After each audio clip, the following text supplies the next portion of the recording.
크기는 작을지라도 건강한 교회를 향한 우리의 첫걸음이 시작되었습니다.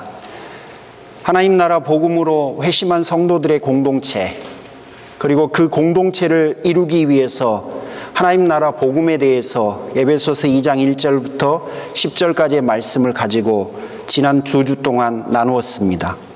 오늘은 세 번째 시간인데, 여러분 사실은 오늘 아침까지 설교의 내용을 다듬다가 이게 설교가 너무 길어질 것 같아서 여러분에게 양해를 좀 구해야 할 것 같습니다. 설교를 길게 하겠다는 말이 아니고요, 짧게 2번으로 나누고 싶습니다.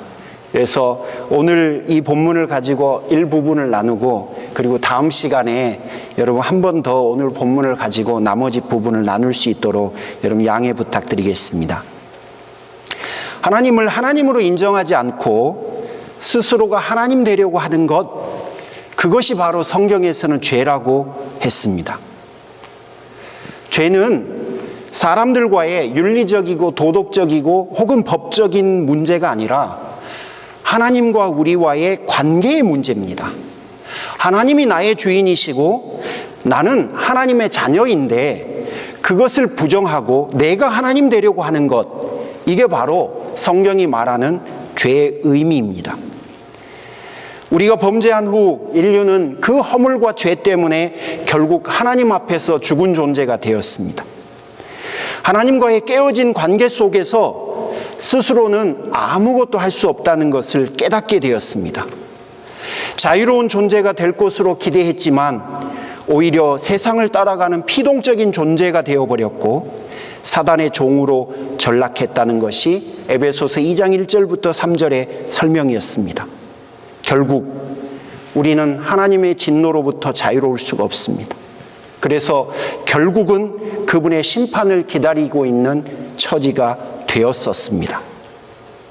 하지만 버리지 아니하시고 멸하지 아니하시고 잊지 않으시는 그 자비로우신 하나님이 우리에게 다시금 우리를 향한 구원 계획을 수립하셨습니다.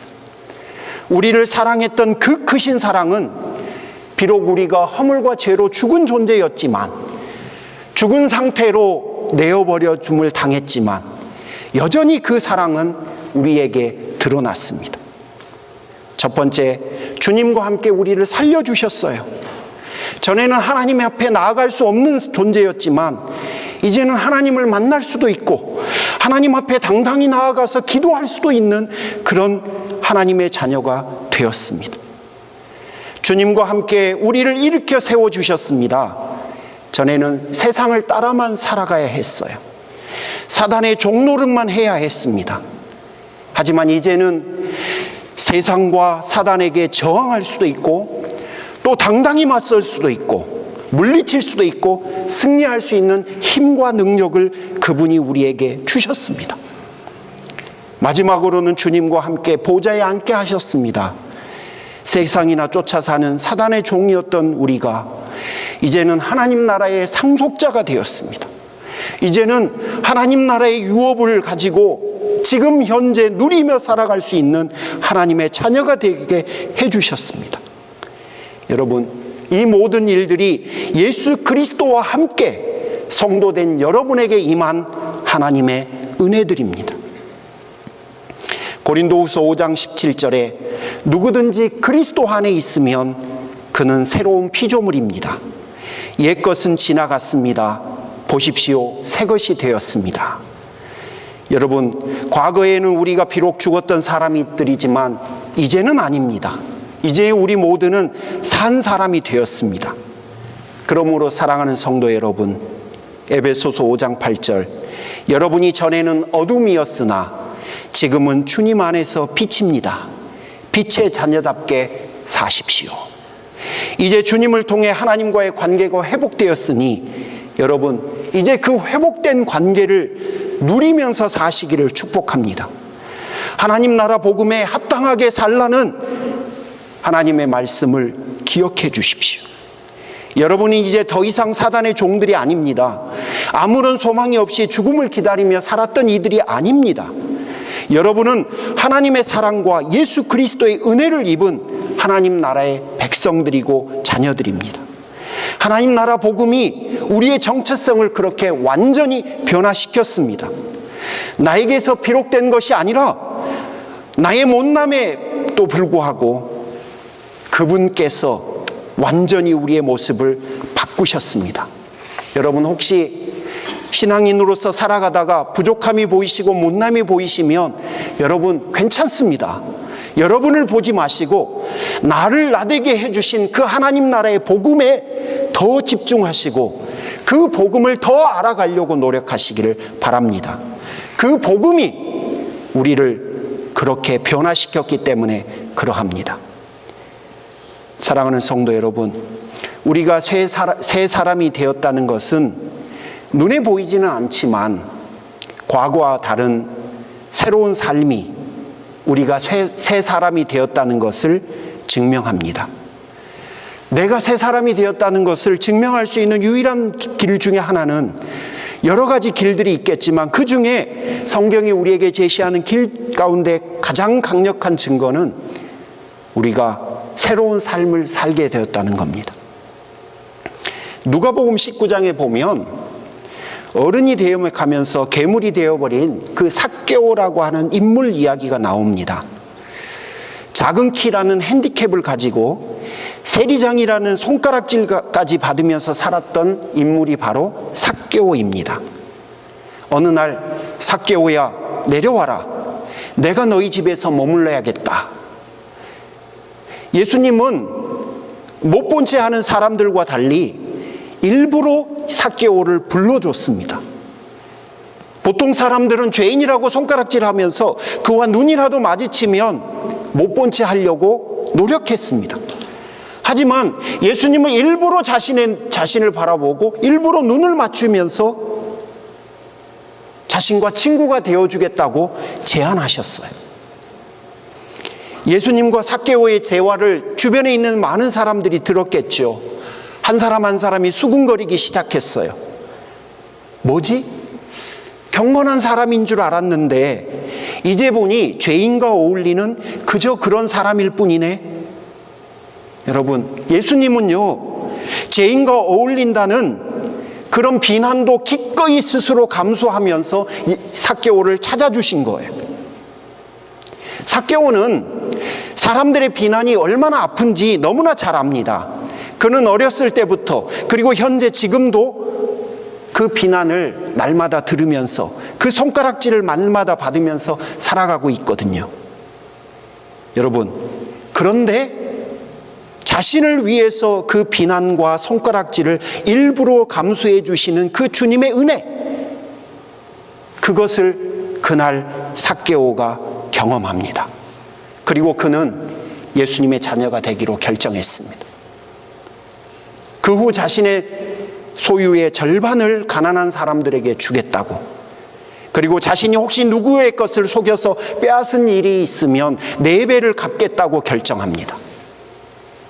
여러분, 그가 하나님 나라의 백성이 된 거예요. 그리고 그가 하나님 나라의 백성이 된 것을 증명하는 것은 그가 새로운 삶을 살기 시작했다는 것이 온전한 증거가 된 겁니다.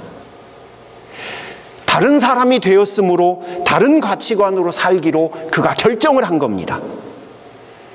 만약에 그가 달라지지 않았다면 삭개오는 주님의 메시지에 아직 동의를 하지 못했거나 아니면 동의한 채 살아가고 있는 것일 뿐입니다.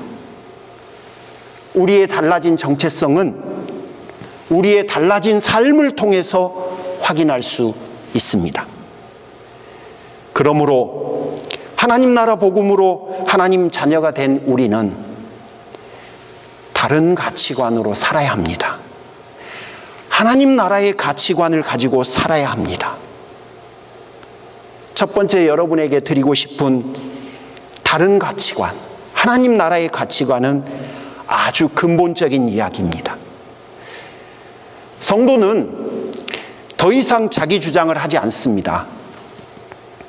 하나님을 주인 삼겠다고 의식적으로 그리고 온전히 전인격적으로 결정한 사람들입니다.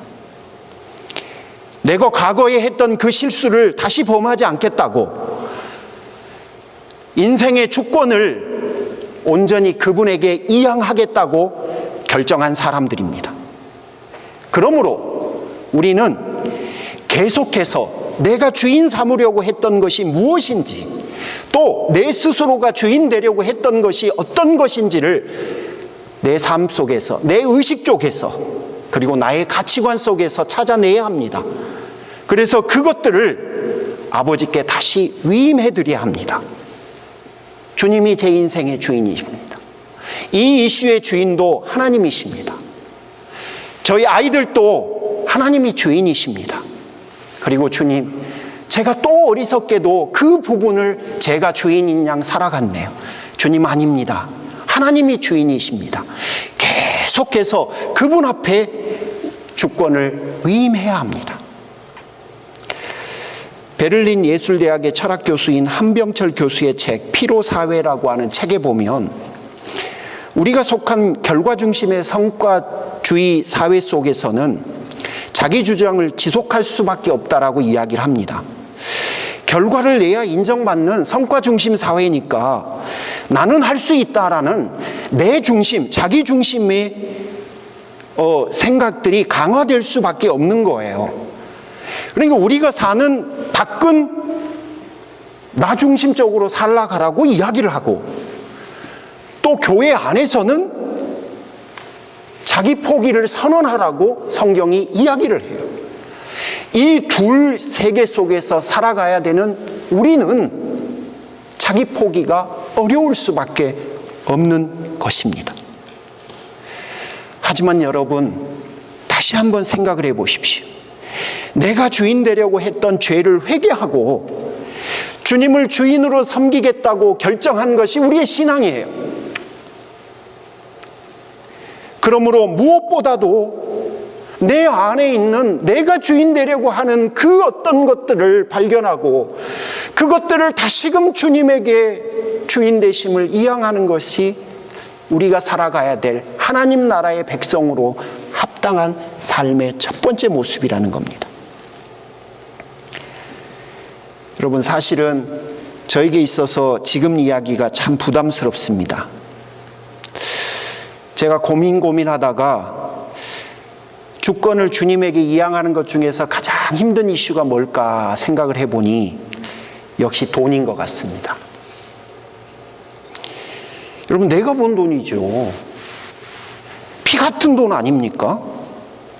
그런데 돈의 주권을 이양하면 내 돈이 아니라 주님의 것이라는 것이 되어야 하는 거예요. 내 돈이 아니라는 거예요. 주님의 돈이라는 거예요. 그런데 이게 쉬운 일일 리가 없죠. 정말 어려운 일이죠. 저에게도 사실은 날마다 씨름하고 있는 이슈 중에 하나입니다. 왜냐하면 현실이거든요. 그러다 보니 여러분도 아마 이런 씨름에 함께 동참하고 계실 건데, 아마 각자가 어느 지점을 선택해서 살아가고 계실 거예요. 돈에 대한 주권을 어느 정도 인정을 해야 될지, 어떻게 인정해야 될지는 여러분 스스로가 아마 결정하셨을 겁니다. 그리고 그 선에서 여러분은 그것들을 행하고 계실 겁니다. 여러분, 오해하지 말아 주십시오. 헌금을 해야 한다는 의미보다는 돈에 대한 주권을 주님께 이양하는 고백의 이슈를 지금 말씀드리고 있는 겁니다. 여러분, 그것도 내가 주인이 아니라는 거예요. 우리는 내 삶에 있는 수많은 영역들 중에 한 영역 한 영역들마다 내가 주인이 아니라 하나님이 주인이시라는 것을 고백하기로 결정했고, 이제 그 길을 하루하루 살아가고 있는 거예요. 압니다. 돈은 우리가 벌었어요. 그렇지만 성경의 가르침대로 그 돈을 주신 분은 하나님이십니다. 주님이 주인이시므로 우리는 주님의 뜻을 살펴서 지출하기로 날마다 결정해야 합니다. 여러분, 돈에 대한 주권도 주님께 위임하는 것이 하나님 나라 복음을 받아들인 하나님 나라 복음에 합당하게 살아가는 우리의 삶의 모습 가운데 하나입니다. 제가 달라스에서 살 때 어느 집사님 한 분을 만났습니다. 이분이 6.25 때 한 8살인가 되었다고 하신 것 같아요. 그런데 호롤 단신으로 남쪽으로 내려오셨는데, 여러분, 남쪽으로 내려오는 길에 비행기에 기총사격을 받으셔서 이분이 정신을 잃었어요. 아마 며칠쯤 지나서 깨어나셨다고 그래요. 그러니까 죽을 고비를 그때 넘기기 시작한 거죠. 그리고 서울에 와서 혼자 8살의 나이로 살아내야 했었습니다. 먹고 살기 위해 이분이 어른이 되어서 한 첫 번째 결정이 월남전에 참전하는 거였어요. 여러분, 먹고 살기 위해서 간 겁니다. 그리고 거기서 정말 천운을 얻어서 미국 사람 눈에 들어서 미국으로 와서 결국은 긴 이야기지만 먹고 살만하게 되었습니다. 그러시다가 이분이 연세가 드셔서 교회를 나오기 시작하셨어요. 그런데 여러분, 이분은 기도를 못 하세요. 그분이 말씀하시기를, 목사님, 제가 지난 80년 동안 누구에게 손벌릴 일 만들지 않기 위해서 제가 모든 수고를 다했습니다. 내가 혼자 살아남기 위해서 누구에게 손벌릴 일 안 만들려고 남들보다 일찍 일어나고 남들보다 늦게 자면서 제가 고생을 한 사람입니다. 그런데 목사님, 내가 아무리 고민을 해봐도 기도라고 하는 게 이제 와서 예수님께 손 벌리는 거잖아요. 이분은 그렇게 이해를 하셨어요. 기도는 맨날 도와달라는 이야기로 인식을 하신 거예요. 그러니까 80년 동안 자기 신념처럼 지켜오신 그거를 바꾸기가 너무 어렵다는 거예요. 여러분, 신앙으로 사는 것은 정말 쉬운 일은 아닙니다. 우리가 주인 되어 왔던 그 삶의 요소들을 바꿔가는 여정은 정말로 쉬운 일이 아닙니다. 하지만 여러분, 너무 걱정하지 마십시오. 처음부터 모든 것이 바뀌지 않습니다. 또 그럴 수 있는 사람은 사실 얼마 되지도 않습니다. 다만 방향을 그쪽으로 틀어달라는 겁니다. 방향을 그쪽으로 정해달라는 겁니다. 그리고 내가 그 방향을 향해서 살아가고 있는지를 살펴달라는 겁니다. 내 자신이 이전에 주인 삼고 있었던 가치관과 또 습관들과 싸우고 있는지를 살펴달라는 겁니다. 여러분, 그 싸움 자체가, 그 씨름 자체가 우리가 하나님 나라 복음으로 살아가고 있는 하나님의 자녀라고 하는 가장 강력한 증거 중에 하나입니다. 사랑하는 성도 여러분, 이제는 우리 새 사람이 되었습니다. 하나님 나라 복음의 가치를 따라가는 사람들이 되었습니다. 내가 주인이 아니라 하나님이 주인이심을 인정하며 사는 사람들이 되었습니다. 여러분, 이것이 바로 우리가 하나님의 자녀라고 하는 증거입니다. 마지막으로 두 번째 이야기를 나누고 싶습니다. 사실 오늘 본문에서 제 가슴을 가장 뛰게 한 구절은 7절입니다. 7절은 이렇게 시작합니다. 이는 그 은혜가 얼마나 풍성한지를 장차 올 모든 세대에게 드러내 보이기 위함입니다. 여러분, 7절을 한마디로 정의하면 이런 거예요. 하나님 나라의 복음이 우리 안에 있는 이유는 오는 세대에게 그 하나님 나라의 복음이 전달되고 계승되게 하기 위함입니다. 그런 이야기입니다. 사실 7절의 헬라어 구조를 보면요, 4절부터 6절 본문에 연결되어 있습니다. 그리고 헬라어 단어 하나가 좀 여러분 주의를 좀 기울이면 좋겠는데요. 아주 단순한 그 히나라고 하는 뭐뭐 하기 위함이다 라고 하는 단어가 6절 뒤에 딱 붙어 있습니다. 그러니까 7절은 독립적인 문장이라고 보기보다는 4절부터 6절에 종속되어 있는 문장으로 이해를 해야 합니다. 그런 의미에서 4절부터 6절이 우리가 하나님의 자녀가 되었다라고 하는 이야기인데요. 우리가 하나님의 자녀가 되게 하신 이유와 목적이 7절 때문이라는 이야기예요. 그러니까 내가 하나님의 자녀로서 하나님 나라 복음을 가지고 살아가는데요, 그것 자체가 사실은 오는 세대에게도 그 복음이 계승되게 하기 위한 목적으로 그렇게 하셨다는 겁니다. 이 말은 무슨 말이 되냐면요, 내가 하나님 나라 복음을 가지고 오늘을 살아가는 것이 사실은 오는 세대에게 하나님 나라 복음이 계승되는 근거가 되고 초석이 된다는 이야기입니다. 그런데 여러분, 사실 이 이야기를 하고 있는 바울은 그럴 만한 처지가 지금 못 됩니다. 바울은 지금 감옥에 있어요. 그리고 기독교 복음은요, 유대교의 아류 정도일 뿐입니다. 인정받지 못하고 있어요. 사람들이 인정 안 해줘요. 그냥 요즘 말로 하면 그냥 짝퉁 혹은 변종이에요. 그런데 오는 세대를 위함이다 라고 하는 말을 지금 바울이 전하고 있는 거예요. 이게 너무너무 놀라운 거예요. 아니, 지금 우리가 보고 있는 현실은 그게 아닌데, 지금 바울이 보고 있는 그림은 지금 바울이 보고 있는 그 현실이 아니라는 거예요. 이게 이상주의자의 립 서비스 정도가 아니라는 사실이 우리가 잘 아는 하나님 나라의 복음이 가지고 있는 특징 때문에 그럽니다. 복음서에 하나님 나라의 복음은 겨자씨 한 알 같다라고 이야기를 하잖아요. 그런데 그 겨자씨 한 알이 나중에는 엄청나게 커지고 11m 정도까지 자란다고 그러죠. 그리고 사람들이 그 그늘 아래서 평안함을 누린다까지 되어 있어요. 지금 바울에게 전해진, 우리에게 전해진 하나님 나라의 복음은요, 내 자신의 개인 구원뿐만 아니라 깨어진 세상을 회복하기 위한 하나님의 목적이었어요. 그러므로 한 사람의 구원을 뛰어넘어서 온 세상을 향한 계획이 그 안에 담겨져 있는 겁니다. 바울은 그걸 본 거죠. 그걸 이미 이해하고 있었던 거죠.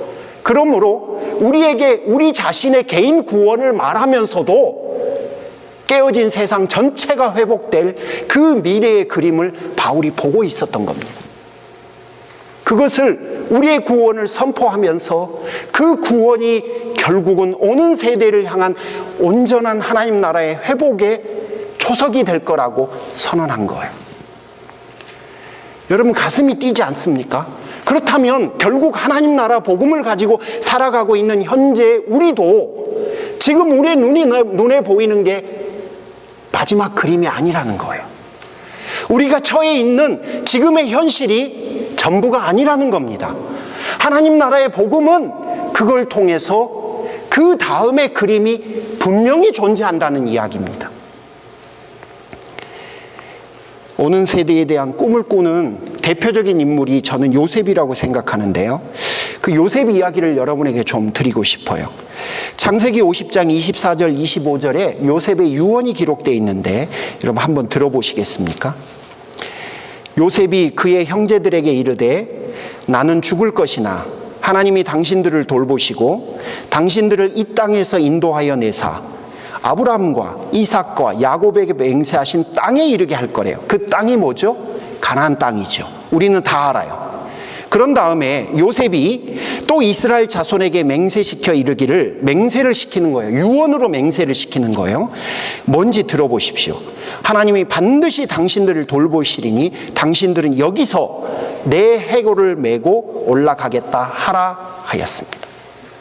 지금 요셉이 유언을 하고 있는 내용이 두 가지인데요. 첫 번째는 하나님이 여러분에게 약속하신 가나안 땅을 여러분에게 주실 거예요. 언젠가는 주실 건데 그때 내 뼈도 꼭 가지고 가서 그 땅에다 묻어 주십시오라는 겁니다. 여러분, 이게 너무너무 엉뚱하지 않냐고요. 세상에 이런 유언하는 분이 어디 있어요. 물론 우리가 이 땅에 살다가 한국 땅이 그리우면 내 뼈 한국 땅에 묻어다오 라고 할 수는 있어요. 거기까지는 이해가 가요. 근데 여러분, 한번 더 들어보실래요? 위대한 신앙인들의 믿음의 삶이 기록된 곳이 히브리서 11장이에요. 22절에도 요셉의 믿음의 삶이 기록되어 있습니다. 거기 기록되어 있는 요셉의 믿음 딱 한 문장으로 기록되어 있어요. 들어보십시오. 믿음으로 요셉은 죽을 때에 이스라엘 자손들이 애굽에서 나갈 것을 언급하고 자기 뼈를 어떻게 할지를 지시하였다. 여러분, 이게 뼈를 고향에다 묻어달라는 것이 묻어달라는 요셉의 유언이 요셉의 인생을 대표하는 믿음의 모습이었다는 거예요. 아니, 요셉의 유언은 그렇다 쳐요. 그런데 요셉의 인생 중에서 가장 아름다운 믿음의 모습 하나를 딱 하나님이 결정하셨는데 그게 뼈를 고향에다 묻어달라는 거예요. 우리가 아는 대로 요셉의 인생에는 더 아름다운 고백들이 더 많은 것 같아요.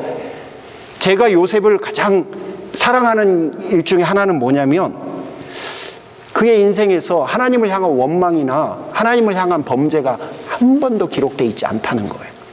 저는 그게 너무너무 놀라워요. 여러분, 아브라함을 봐보십시오. 이삭, 야곱, 요셉 다 한번 봐보십시오.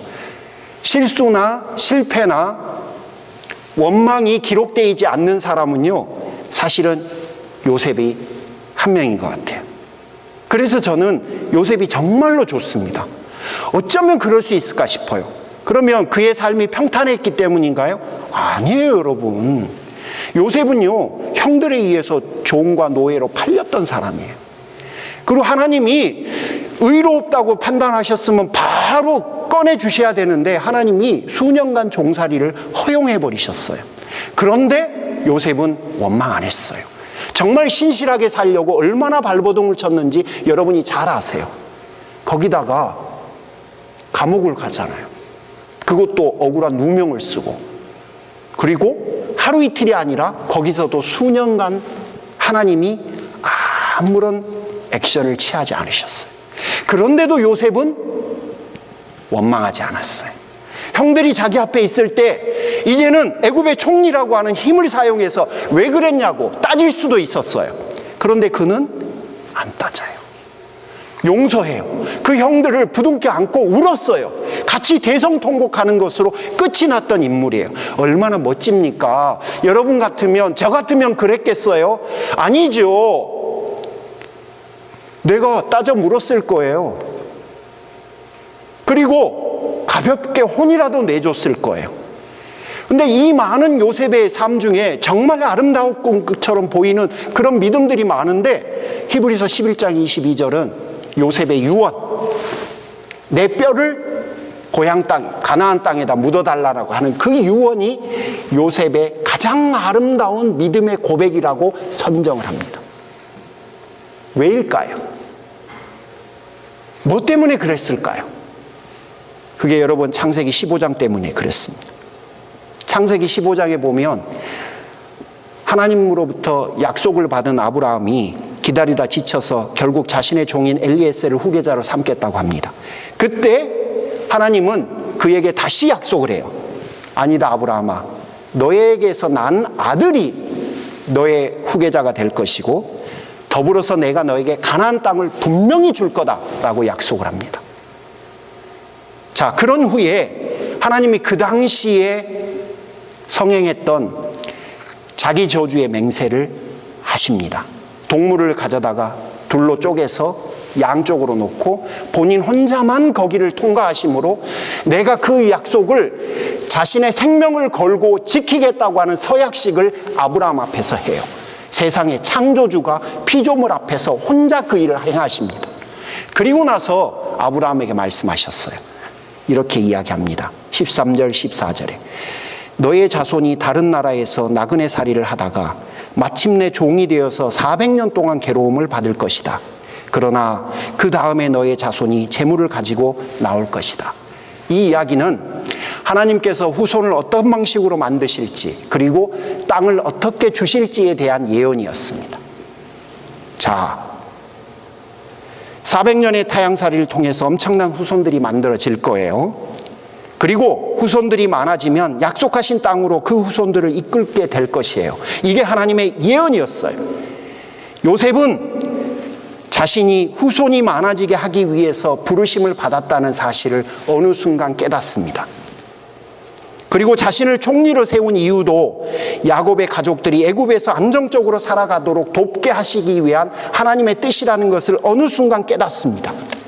그게 바로 창세기 45장 7절 8절에서 형들을 다시 만난 자리에서 그가 한 고백을 통해서 이야기해 주는 거예요. 형들이 그런 게 아니라 사실은 하나님께서 그렇게 하신 거야. 그러니 형들 두려워하지 마.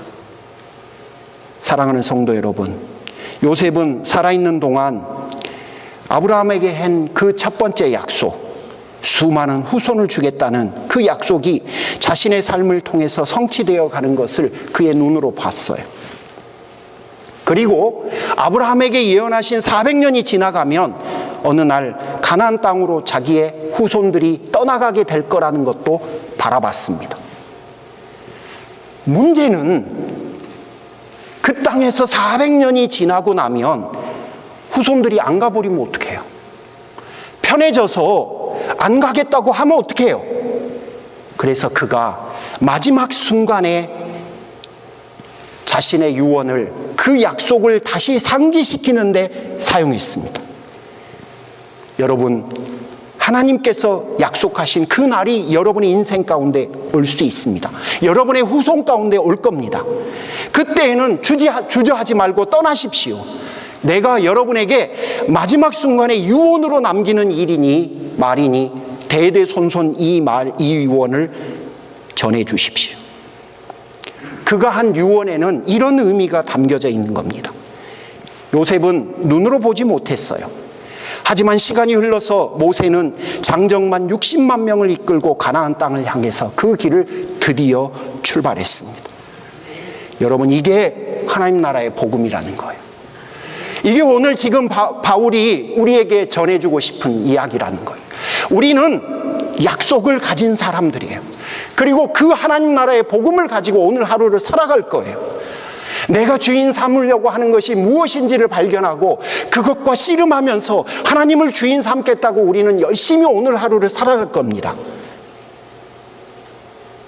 우리 눈에는 보이지 않지만 그 안에는 생명이 심겨져 있다는 것을 우리는 믿고 오늘 하루를 살아갑니다. 깨어진 세상을 회복시키고자 하시는 하나님의 소원이 그 안에 담겨져 있다는 것을 우리는 압니다. 현재 우리 눈에는 보이지 않는 겨자씨 하나 같으나 요셉처럼 믿음의 눈으로 본다면 우리도 요셉처럼 느낄 수 있을 거예요.